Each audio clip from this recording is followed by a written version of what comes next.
5 ways to prevent sexual harassment in the workplace. At the end of this video, I want you to share your thoughts.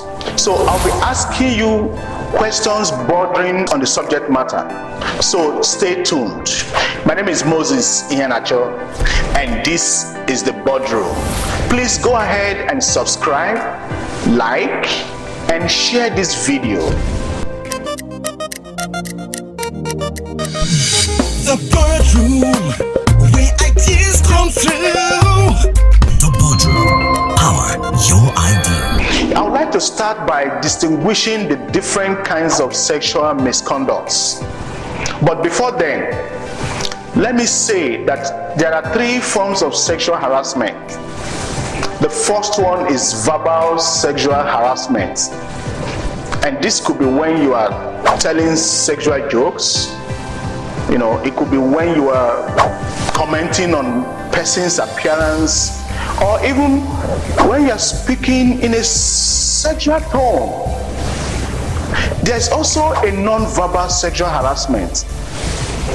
This one involves exposing your body, blowing kisses, winking, staring, following, stalking. In fact, stalking is a serious crime with serious consequences. The third form of sexual harassment is physical sexual contact. This is any form of unwanted touching, patting, grabbing, rubbing, pinching, hugging, or even kissing.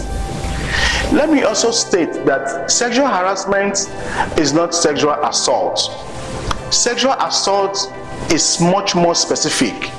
Sexual assault occurs when one adult subjects another adult to unwanted or unwelcomed sexual acts. For instance, rape is a sexual assault.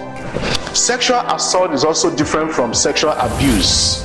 Sexual abuse occurs when an adult subjects a vulnerable person to an unwanted sexual act.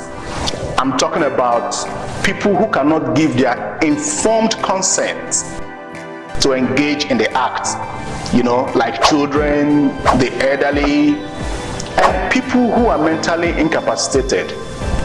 That being said, let's jump to the 5 ways to prevent sexual harassment in the workplace. Number 1, adopt a clear sexual harassment policy. You see, clear company policies are very vital to get people informed.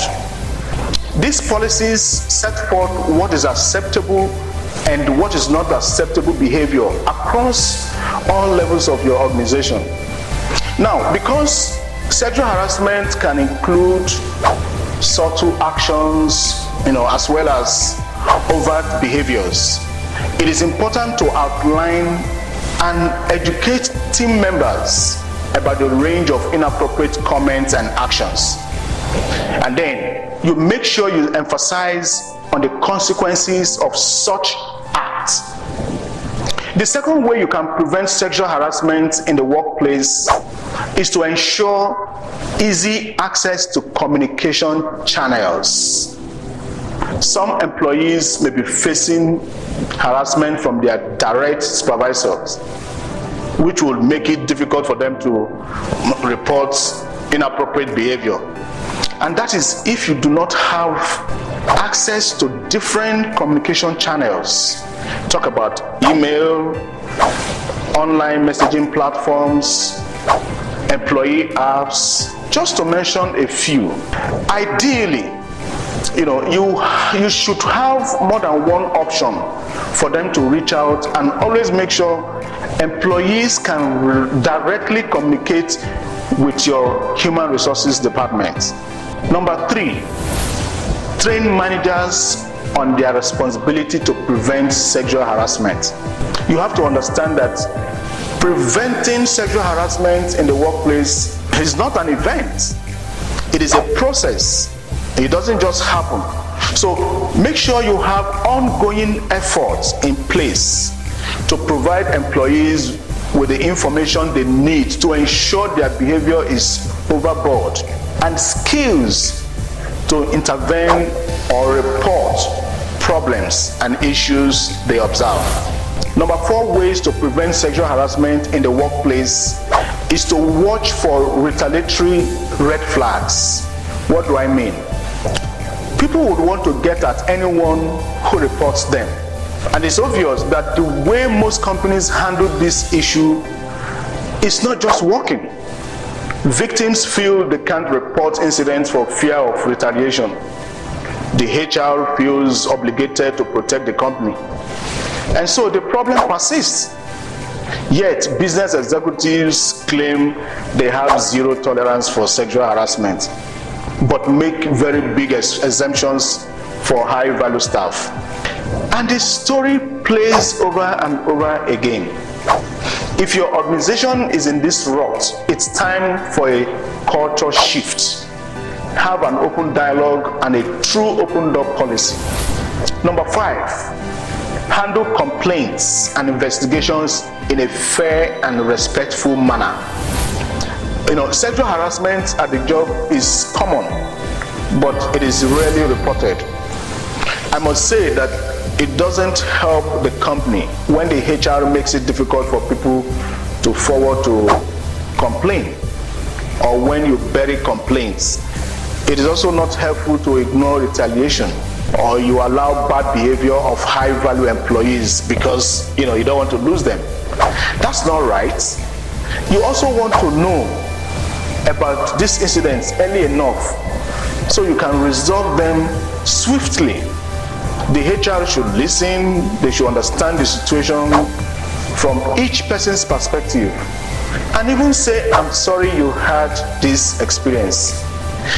If the HR is efficient, unbiased, and handles investigations with quick and fair resolutions, then employees will definitely see the HR as a key partner to run to, in the event of inappropriate behavior.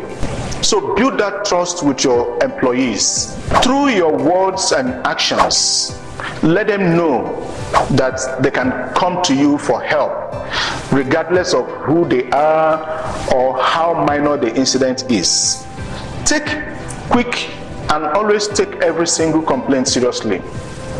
As I draw the curtain, I would like to say that preventing sexual harassment requires an ongoing commitment, persistence, and willingness to pursue change at many different levels.